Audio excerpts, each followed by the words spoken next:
ওই যে বিজ্ঞানীরা বলছে না যে মানুষ বানর থেকে আসছে, বিজ্ঞানীদের ভুল কোথায় হয়েছে? মানুষের ডিএনএ আর বানরের ডিএনএ মিল আছে। তখন বিজ্ঞানীরা মনে করেছে যে মানুষ হয়তো বানর থেকে এসেছে, কিন্তু ঘটনা উল্টা। ঘটনা কি উল্টা? ঘটনা হচ্ছে মানুষকে যদি আল্লাহ গজব দিয়ে কোনো দিন দ্বিতীয় কোনো প্রাণীতে পরিণত করতে চায়, তাহলে যেমন আপনার শরীরে ক্যান্সার হয়ে যাচ্ছে না, একটা কোষ পরিবর্তন হয়ে কোষের বৃদ্ধি হয়ে ক্যান্সার হয়ে যাচ্ছে, টিউমার হয়ে যাচ্ছে, এরকম আপনার শরীরের মধ্যে সামান্য পরিবর্তন করে দিলে সকালবেলা আপনি বানর হয়ে যাবেন। আল্লাহ গজব দিয়ে কোনোদিন যদি মানুষকে দ্বিতীয় কোনো প্রাণীতে বানায়, তো কি বানাবে? কি বানাবে বলেন তো? বানর বানিয়ে দিবে, শুকুর বানিয়ে দিবে। বানর আর শুকুরের ডিএনএর সাথে মানুষের মিল আছে। এই জন্য রাসূল সাল্লাল্লাহু আলাইহি ওয়াসাল্লাম বলেছে যে আমার উম্মতের একদল মানুষ বানর আর শুকুরে পরিণত হবে, কেননা বনী ইসরাইলের একদল হয়েছিল যে সব মিলবে হুবহু। সামারি করি সারমর্ম, এরা নবীর সন্তান। যারা এরকম ধোঁকাবাজি, মিথ্যা, শঠতা, মুনাফিকি করছে, এরা কাদের সন্তান? নবীর সন্তান। নবীর সন্তান হওয়ার পরও তাদের এই ধোঁকাবাজি, মুনাফিকি, শঠতাই তাদের উপর আল্লাহর আযাব এবং গজবের কারণ। আর আজকে আমরা মুসলমানেরা, এটাই হচ্ছে আমাদের অধপতনের প্রথম কারণ, যে আমাদের মধ্যে সালাত আছে, সিয়াম আছে, হজ আছে, জাকাত আছে, সব কিছুই আছে, কি নাই? সততা নাই, ন্যায় পরায়ণতা নাই, আমানতদারিতা নাই। কি মসজিদ, কি মাদ্রাসা, কি আলেম, কি হুজুর, ন্যায়পরায়ণতা কি জিনিস সেটা আমরা বুঝি না। ন্যায়পরায়ণতা কি জিনিস সেটা আমরা বুঝি না। আমি নিজে যদি ইউরোপ সফর না করতাম, আমিও বুঝতাম না ন্যায়পরায়ণতা কি জিনিস। ইসলামের মূল দাবি যে ন্যায়পরায়ণতা, ইসলামের মূল ভিত্তি যে ন্যায়পরায়ণতা, এটা বুঝতেই পারতাম না। ইসলামের মূল সারমর্ম হচ্ছে ন্যায়পরায়ণতা। আল্লাহ সুবহানাহু ওয়া তাআলা নিজে ন্যায়পরায়ণ। আল্লাহ কি বলছেন? ইন্নী হাররামতু যুলমা আলাইয়া, আমি আমার উপর জুলুম এবং অত্যাচার করাকে হারাম করে নিয়েছি। আমি আল্লাহ, আমি রব, আমি পৃথিবীর মানুষের মধ্যে ন্যায়পরায়ণতা করব তো করবই, পৃথিবীর পশু প্রাণীর মধ্যেও ন্যায়পরায়ণতা করব কিয়ামতের মাঠে।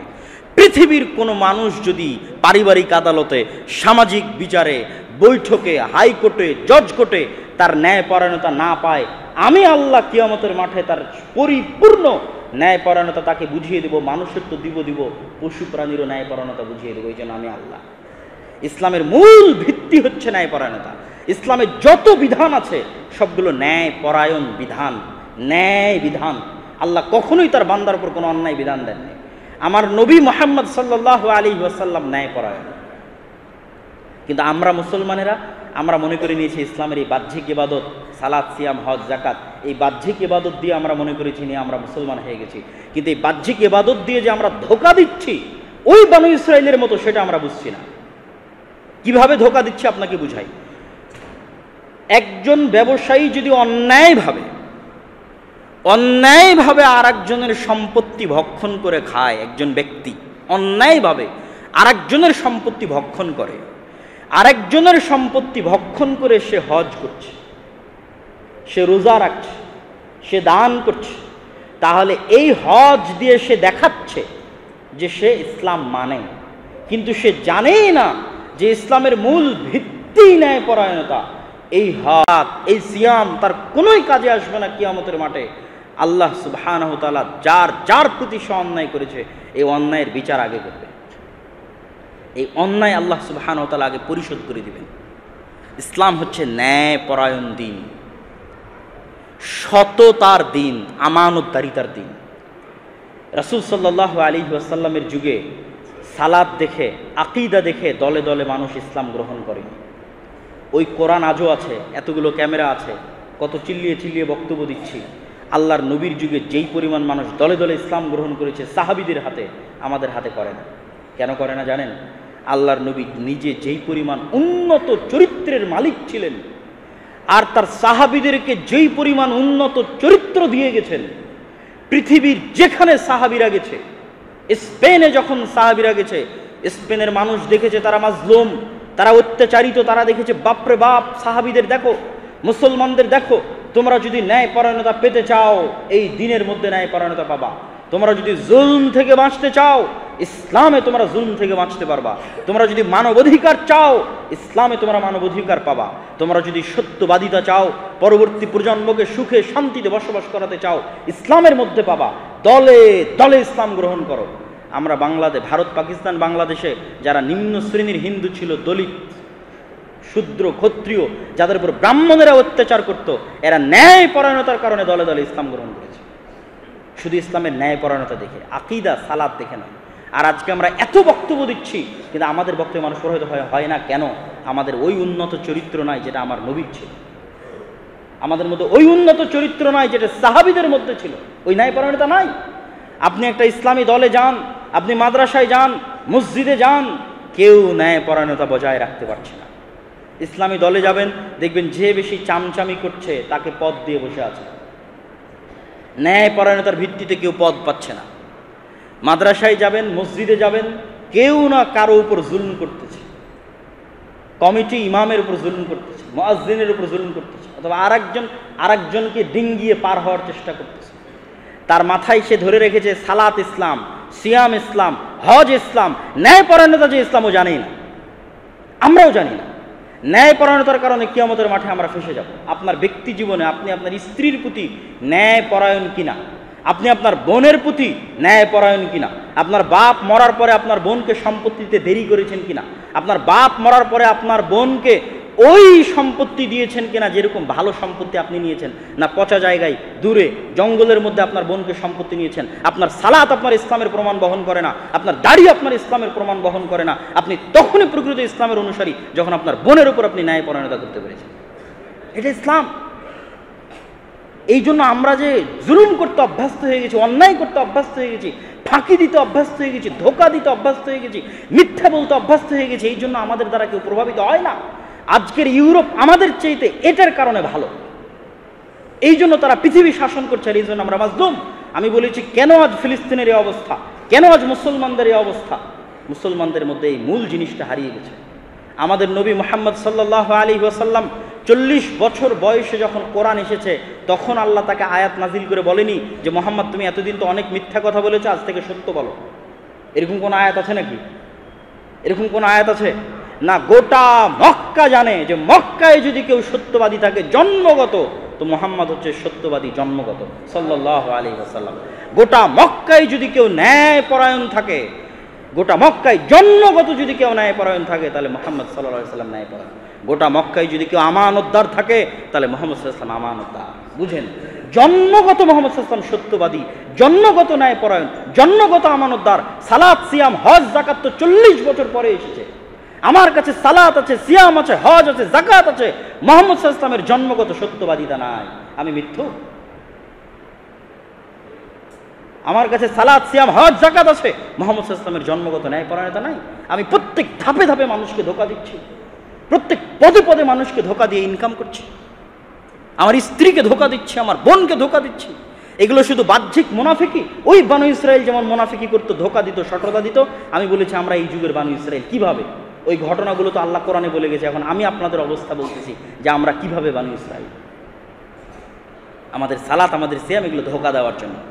আমরা মনে করছি আল্লাহকে ধোঁকা দেবো, মানুষকে ধোঁকা দেবো। ভিতর থেকে আমরা খোখলা। ওই চরিত্র, ওই বৈশিষ্ট্য নাই যেটা মুহাম্মদ সাল্লাল্লাহু আলাইহি ওয়াসাল্লামের ছিল। আমরা তো এত নিম্ন লেভেলে চলে গেছি যে মক্কার মুশরিকদের চাইতে নিম্ন লেভেলে চলে গেছি। কেমনে? আবু সুফিয়ান রাদিয়াল্লাহু তাআলা আনহু মক্কা বিজয়ের সময় ইসলাম গ্রহণ করেছে, তার আগে ইসলাম গ্রহণ করেনি। মক্কা বিজয়ের আগে যতগুলো যুদ্ধ হয়েছে 10 বছর যাবত, প্রত্যেকটা যুদ্ধে নেতৃত্ব দিয়েছে আবু সুফিয়ান। মুহাম্মদ সাল্লাল্লাহু আলাইহি ওয়াসাল্লামের জানি মানি শত্রু, জীবন মরণের শত্রু। বদরের যুদ্ধে এই পক্ষের সেনাপতি মুহাম্মদ সাল্লাল্লাহু আলাইহি ওয়াসাল্লাম, এই পক্ষের সেনাপতি আবু জাহাল, আর আবু জাহালের কমান্ডার হচ্ছে আবু সুফিয়ান। উহুদের যুদ্ধে এই পক্ষের সেনাপতি মুহাম্মদ সাল্লাল্লাহু আলাইহি ওয়াসাল্লাম, এই পক্ষের সেনাপতি আবু সুফিয়ান। খন্দকের যুদ্ধে এই পক্ষের সেনাপতি মুহাম্মদ সাল্লাল্লাহু আলাইহি ওয়াসাল্লাম, এই পক্ষের সেনাপতি আবু সুফিয়ান। 10,000 আরব মানুষকে নিয়ে খন্দকের যুদ্ধে গোটা মদিনা ঘেরাও করেছিল আবু সুফিয়ান। এই আবু সুফিয়ানের কাফের অবস্থায়, মুশরিক অবস্থায় আবু সুফিয়ান যখন ব্যবসায়িক কাজে জেরুজালেম গেছে, রোমান সম্রাট হিরাক্লিয়াস, বুখারীর হাদিস, ওহীর অধ্যায়ের হাদিস, রোমান সম্রাট হিরাক্লিয়াস আবু সুফিয়ানকে ডেকে মুহাম্মদ সাল্লাল্লাহু আলাইহি ওয়াসাল্লাম সম্পর্কে জিজ্ঞেস করছে। আবু সুফিয়ানকে তার চিরশত্রু মুহাম্মদ সাল্লাল্লাহু আলাইহি ওয়াসাল্লাম সম্পর্কে জিজ্ঞেস করা হচ্ছে, যখন আবু সুফিয়ান মুশরিক, যখন আবু সুফিয়ান কাফের। আবু সুফিয়ান কি বলছে জানেন? আবু সুফিয়ান বলছে, আমি যদি মিথ্যা বলতে লজ্জা না পেতাম তাহলে চিরশত্রুর বিষয়ে কি মিথ্যা না বলে কেউ যায়? একটা আওয়ামী লীগের নেতাকে বলেন একটা বিএনপির নেতার বিষয়ে বলতে, একটা বিএনপির নেতাকে বলেন একটা আওয়ামী লীগের নেতার বিষয়ে বলতে, এক হুজুরকে বলেন আর এক হুজুরের বিষয়ে বলতে। বাদ দিলাম নেতা, কেন মঞ্চে দেখতে পান না? বক্তব্যের মঞ্চগুলোতে ফেসবুকে দেখতে পান না? এক আলেম আর এক আলেমের বিরুদ্ধে কিভাবে বক্তব্য দিচ্ছে দেখতে পান না? আর এখানে মক্কার কাফের মুশরিক আবু সুফিয়ানকে জিজ্ঞেস করা হচ্ছে তার চিরশত্রু মুহাম্মদ সাল্লাল্লাহু আলাইহি ওয়াসাল্লাম সম্পর্কে, আর আবু সুফিয়ান বলছে আমি মিথ্যা বলতে লজ্জা পাই। তখন তো কোনো রেকর্ডারও ছিল না, লাইভও ছিল না যে আবু সুফিয়ানের কথা কেউ রেকর্ড করে রাখবে, কেউ লাইভ দিয়ে রাখবে যে আবু সুফিয়ান মিথ্যা বলছে, কিচ্ছু ছিল না। কিন্তু আবু সুফিয়ানের ব্যক্তিত্ব, আবু সুফিয়ানের ভারাত্ম, আবু সুফিয়ানের আত্মমর্যাদা তাকে মিথ্যা বলতে দেয়নি তার কাফের অবস্থায়, তার মুশরিক অবস্থায়। আর আমরা মুসলমানেরা আল্লাহর কাছে নিরাপত্তা চাচ্ছি, আল্লাহর কাছে বিজয় চাচ্ছি, আমাদের পুরো জীবন মিথ্যায় পরিপূর্ণ হয়ে আছে। প্রত্যেকটা ধাপে আমাদের কাছে সবচেয়ে সহজ পাপ মিথ্যা বলা, সবচেয়ে সহজ পাপ মিথ্যা বলা মুসলমানদের কাছে। তাহলে সম্মানিত উপস্থিতি, সারমর্ম কি? সারমর্ম হচ্ছে বানু ইসরাইলের অধপতন ছিল তাদের মুনাফিকি, তাদের শঠতা, তাদের ধোঁকাবাজির কারণে। আর আমরা এখন মুসলিম জাতি, আমাদের রক্তের মধ্যে ধোঁকা, মিথ্যা, অন্যায় পরায়ণতা মিশে গেছে। বরং ন্যায় পরায়ণতার দিক থেকে ইউরোপের আমাদের চেয়ে ভালো আছে। আপনি মনে করবেন যে একটা ইসলামী, বলছেন একটা ইসলামী রাষ্ট্র, কোনটা ইসলামী রাষ্ট্র? আমরা মনে করি যে ধরেন বাংলাদেশের সবাই 5 ওয়াক্ত নামাজি হয়ে গেল, বাংলাদেশের সবাই বোরখা এবং হিজাব পরে নিল, বাংলাদেশ কি ইসলামী রাষ্ট্র হবে? অনেকেই বলবে যে ইসলামী রাষ্ট্র হয়ে গেছে। আমি এখন যেটা বুঝি, ইসলামী রাষ্ট্র হয়নি। কখন ইসলামী রাষ্ট্র?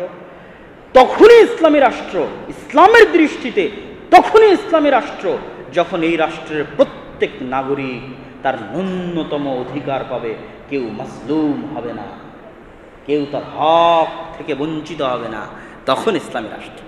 এর নাম ইসলাম।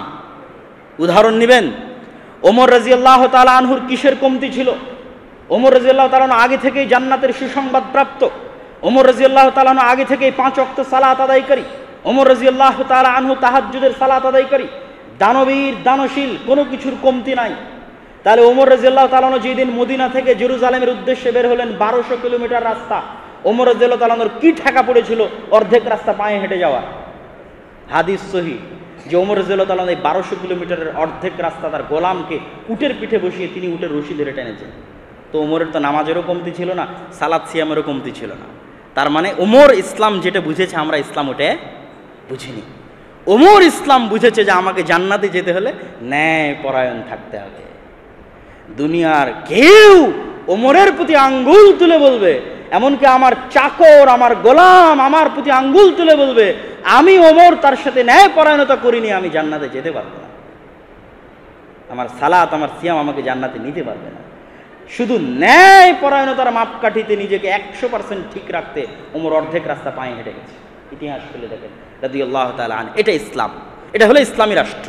এখানে কেউ অন্যায়ভাবে কারো প্রতি আচরণ করা হবে না, এটা ইসলামী রাষ্ট্র। এই ইসলামটা আমরা বুঝতে পারিনি সম্মানিত উপস্থিতি। এই কারণেই মুসলমানেরা অধঃপতনের শিকার। এই অধঃপতনটা এসেছে কেন সেটার কারণটাও বলে দিয়ে বাকি 2টা কারণ বলে বক্তব্য শেষ করবো যে কেন মুসলমানেরা গোলাম। কিন্তু এই যে অধঃপতন, যে আমরা মিথ্যা বলছি, ধোঁকা দিচ্ছি, মুনাফিকি করছি 24 ঘন্টা, এই সাবকন্টিনেন্ট ভারত পাকিস্তানের সব মুসলমান, যান আপনি ভারতে যান, ভারতে গিয়ে যে জেলায় মুসলমান সবচেয়ে বেশি ওই জেলায় দেখেন চুরি চামারি ডাকাতি ছিনতাই খুন রাহাজানি মাদক জুয়ার মামলায় কে বেশি জেলে? হিন্দু না মুসলমান? 80% মুসলমান। পুরো একটা জাতি কিভাবে এরকম হয়ে গেল? আপনি ইতালির রাজধানীতে যান, আপনি ফ্রান্সের রাজধানীতে যান, যে ছিনতাই চুরি ডাকাতি এগুলোর সাথে কারা জড়িত? দেখবেন সব মুসলমানেরা জড়িত বেশিরভাগ। আল্লাহুল মুস্তাআন। কেমনে এরকম হয়ে গেল? সবচেয়ে বেশি ধোঁকা মিথ্যা। মুসলমানেরা ইউরোপে মিথ্যা বলে বেনিফিট নেয় সরকারের কাছে, মিথ্যা বলে সবসময়, মিথ্যা বলা সবচেয়ে সহজ কাজ তাদের কাছে। তাহলে কেন আমরা এরকম হলাম? ওই বানু ইসরাইল কেন এরকম হয়ে গেছিল? দেখেন, বানু ইসরাইলেরা নবীর সন্তান ছিল।